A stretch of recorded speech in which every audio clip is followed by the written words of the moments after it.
webiga Shabeelle ayaa dad hor le ka barakiciyay xaafada ka tirsan magaalada Beledweyne kadib fatahaada ka dhashay roobab mahiigaan ah oo maalmihii ugu dambeeyay ka da'ay magaalada Beledweyne iyo qaybo ka tirsan dhulka ismaamulka Soomaalida Itoobiya. fatahaada webiga ayaa saameysay dhammaan xaafadaha magaalada Beledweyne ayagoona dadkii deganaana ay ka barakaceen isla markaana ay xilligan ku sugan yihiin meel bannaan ah oo ku yaala deegaanka Ceel Jaalle ee duleedka bari ee Beledweyne. dadka ay sida weyn u saameysay fatahaada webiga Shabeelle oo la hadlay telefishinka Universal xilli ay ku dhex jireen biyaha ayaa faahfaahin ka bixiyay khasaaraha ay u geysatay. fatahaada runtii sidoo hore ma fatahaada waa soo kordhay sida hadda u jeedaan xaafadan xalayto nadiif ahayd biyaha oo jidda meesha ka socdaan dadkana waa ka wada barakaceen guryaha cid joogta ma leh dhammaan waa laga wada baxay kulli idinka waa soo marteen biyaha meesha ay marayaan sida ay yihiin oo jidda hadda dadka u dambeeyay waa soo baxayaan gaardamar lagu soo qaaxay tababarta lama geli karo marka insha Allah taala waxaan rajaynaynaa biyahan kulli ilaaha awood korka keeno waa wax celin kara ma leh xaafadan waxaa la waa caution e la caution e يا حافظ كوشن إيه اللي هذا حافظ عن كل واحد دقيقة ماله ولا ولا بح بيا هذا حوج هذا رسول الله وأخوة ماشي كم موجودين وأخوة سوجد بيا حوج أنا قاعد أقدم كي أقدم بيه حكى بحي ساك أرجع دتك قاحي هذا رسول الله موجودين واحد ماشي نتاعي ماله مركز إن شاء الله حوي كل ده حوي إلهي كل يوم ده حوي بيا إلهي أنا دتك كل يوم حنفله نبل ماشي وذكر لكن عجل الله بدني عجل ملاس الله جند ملاس الله قح سامع علوسه جيستين قريه هذا الوضع بركة دت وقتها qofkas gurigiisa ayuu nadiif ku yahay martii guriga laga baxo hadda nin banaan tagay oo mas'uul haysan biin haysan waa taqaan meesha uu ku nool yahay iyo guriga markuu joogo laba farqi u dhaxeeya marka ummadda waa dhibanta ilaahay ka soo gaaro biyaan hawa biyo hawa ilaahay keeno waa la runtii wax kala ma ahan kulli waxaan ugu baaqaynaa kulli waxa waa ummaddaas kulli ma in loo naxariisto oo meesha kulli dadka u qaxeen in kulli macna laga daba tago wixii loo qaban karo loo qabto wax kala baaqa la kala aan jeedin kara ma biyaan ilaahay keeno waa awood ilaahay waa naxariis ilaahay sida arkaysaan waa magaaladii Beledweyne oo biyihii fatahaada ahaa si siman subaxa saaka ay u soo galeen nabarkayga waxa ka muuqdo waa webigii waa arkaysaan wax qara ma laha waa laga waayay webiga iyo dhulka kale waa siman yahay wax lagu kala garan karo webiga iyo xaafadaha ma jiraan waa mushkilad aad u ballaaran oo soo noqnoqotay cid hadda awood badan leh oo wax ka qabanayso aan ognahayna ayna jirin sanado badanna sidan oo kale ayaa looga barakacay dad badan oo masaakiin ah oo xoog ku nool ah oo aan waxba haysan oo aliyo maanta waxay soo shaqeeyaan ku qadeyn jiray ayaa barakacay oo buuraha korkooda jira qaar kale waxay ku jiraan weli biyaha dhexdooda cid u gargaarto oo ka bixisa ayay laayihiin waxa kaliya oo qofku sameyn karaa labada canugu wato iyo asagu inuu gacanta ka qabsado ka baxo magaalada qaarkood ma heli karaanbo gaadiid ay ku baxaan ama ay ku fogaadaan qaarkood hadday baxaan oo ay banaanka tagaan waxay waynayaan biyihii ay cabbi lahaayeen qutulooyinkii kale iska badaaye waa dhibaato ballaaran oo soo wajahday ummadda reer Hiiraan halka aan taaganahay oo ah magaaladii Beledweyne ilaa iyo balcadna muu malaynaayo webigu inuu meel nafis ka leeyahay waad arkaysaa webigii iyo dhulkii kale waa isku wada mid sarahaas waa arkaysaa biyuhu dhexdeeda xogga u joogaan qofka bini aadamka meel uu seexdo ayaa dhib ah meel wax lagu karsado lama helaayo wuxuu karsan lahaa xataa meel uu ka soo gato ma laha dukaamadii iyo maqaayadihii iyo meel walba sidan ay biyuhu u camireen dhulkii iyo magaaladii la aadi lahaa sidan oo kale u camiran tahay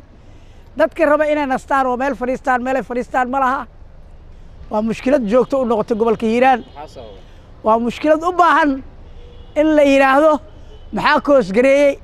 maxaa sababay maxaa laga qaban karaa waxa sababay magaaladu wax biyo xireena ma laha biyaha webiga meelaha uu ka soo daayo haddii mar hore laga sii xiri lahaa biyuhu way wareegan lahaayeen way gudbi lahaayeen kanaalo iyo kaliya waaweyn oo webiga lagu neefiyo hadday ka jeexan yihiinna biyuhu way fududaan lahaayeen oo way bixi lahaayeen marka waxaan jirin awood badan oo wax lagu hagaajin karo shacbiguna inta badan waa shacbi daalan waa shacbi beeraley iyo xoolo dhaqato ah waa shacbi ay ku adag tahay xilliyada oo wax la qaban karo inay wax qabtaan oo ku mashquulsan noloshooda iyo qutilyoonka daruuriga ah waxaan leeyahay marka ummaddu ha isku gurmato dadka guryaha ku jiro bixi waaya hala bixiyo cid walba ciddii waxay haysatay cidda kale waxa ka siiso nolosha ha la wadaago 2 kiilo baastaa ciddii haysato 2 qoys kula noolaato biyo la cabo macaan ciddii haysato cidda kale ha kula noolaato waa la iska soo gaarayaa biidnillaahi alkariim yaana dhicin in qof walaalka ah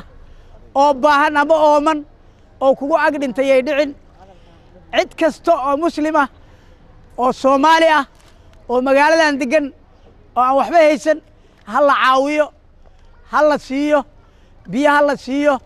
haddayna haysan meel ay ku seexato gogol ay ku seexato ha la siiyo bacay qorraxda ka gasha haddayna haysan ha la siiyo waxaan leeyahay ha la iscaawiyo ummadda reer Hiiraanna waa mid qabaa'il kala duwan ma aha waa reer Beledweyne waa reer Hiiraan waxaan leeyahay si siman ha la isku caawiyo biidnillaahi alkariim waxaan u sheegaynaa caalamul islaami ummadda islaamka ah dhibaatadan dadkaan haysato wixii ay kari karaan ha kala qabtaano dhibaatadan waa dhibaato aan u awood helin qof xoogsata oo garab rarata ah oo gaari gacan ku xamaalanaya ama miis banaanka u yaalay dhibaato aanu ka wajihi karin oo ka gudbi karin waa sida aawadeed cid kastoo awoodo inay caawiso dadkaana soo caawiso qaar ka mid ah dadkii gaaray deegaanka Ceel Jaalle ayaa si weyn uga cabanaya xaalad nolol xumo maadaama ay dadka sheegeen in si lama filaan ay guryahooda uga soo barakaceen alaabahoodina ay qaadeen fatahaadda uu sameeyay webiga Shabeelle halkan ay maanay bac ma haysano biyo ma haysano meelan degna ma haysano 7 habeen umul ahay beeshan banaanka iska fadhinaa waxa u baahanahay daryeel u baahanahay biyo bac ma haysano awali kowda horeysa baraan gal ma haysano alaabtii hata guriyihii nagu buuxsameen oo soo tagnay qof umul wax walba u baahanahay dawladda iyo hay'adaha inay noo gargaaraan u baahanahay كوتيمبو على ضوء جدا أنا قد وصلت فدنا سريرة هنا كسيحانين يدبر كينيالين وحن أولين يجري فرحة أصلا فدنا دريال بيو باع وحول باعوا باهنا قال أنا كسر بكرة وجدا أنا في أولادي أنا مش جدينا أنا هصفدنا حاوصوا بركة على ذي بيا يوصل بالجور على فرحة أقول بحنا دتك سوا بركعي آدي أيوه وحوها يعني لبعضه حق الراب كرو قدام بيلان إن بعلان إن دتك وتباليسين إلا 4 إلا 6 5 بول عمل هذه هي مادين هذا مانتي إمام الذي مرده هو شيء بلاوي ربان